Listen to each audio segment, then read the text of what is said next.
the soul, living without a why, and mystical union.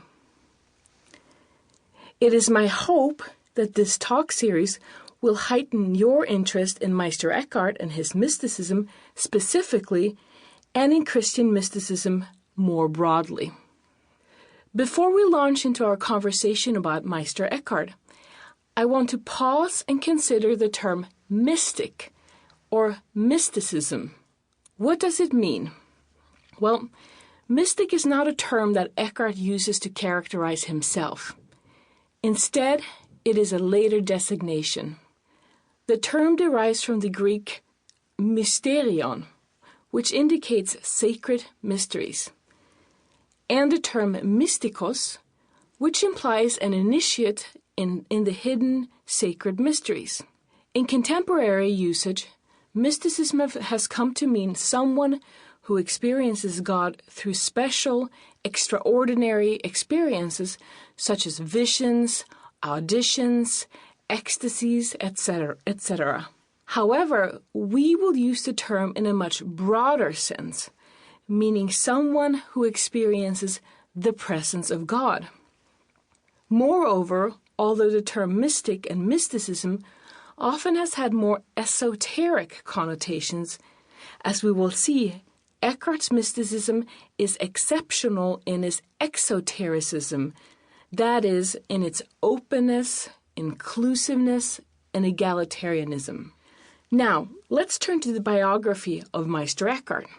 This talk sketches the contours of Eckhart's intriguing life from a young Dominican in Erfurt and Cologne in Germany to a celebrated intellectual at the University of Paris, to his contentious preaching and spiritual direction of lay and religious women and men in Strasbourg and Cologne, to his conflicts with the Bishop of Cologne and his subsequent journey to stand trial on charges of heresy before John XXII in Avignon, and finally to his death in southern France, awaiting the verdict of his trial.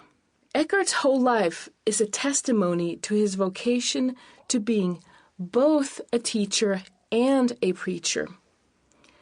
In his own day, Eckhart commanded respect as both a Lesemeister, that is, a master of reading as a famous professor at the prestigious University of Paris, and as a Lebemeister, a master of life as a beloved preacher and spiritual guide. We think that Eckhart was born circa 1260 and died in 1328. His lifetime falls in the time period that is known as the late Middle Ages. The preceding High Middle Ages are characterized by an economic upswing which resulted in an industrialization, urbanization, and emergence of universities, especially in the Low Countries, the Rhineland, northern France and Italy, and southern England. This time period is also importantly marked by continuous attempts at reform in the Western Christian Church. These reform attempts coincided with a wave of spiritual renewal that included both laity and clergy. We see the appearance of a new, self-confident, and literate laity. This laity was increasingly critical and also eager to take ownership of a deepened personal and communal spirituality. Biblical and theological texts were more frequently translated into the vernacular and ended up in the hands of a laity hungry for spiritual sustenance.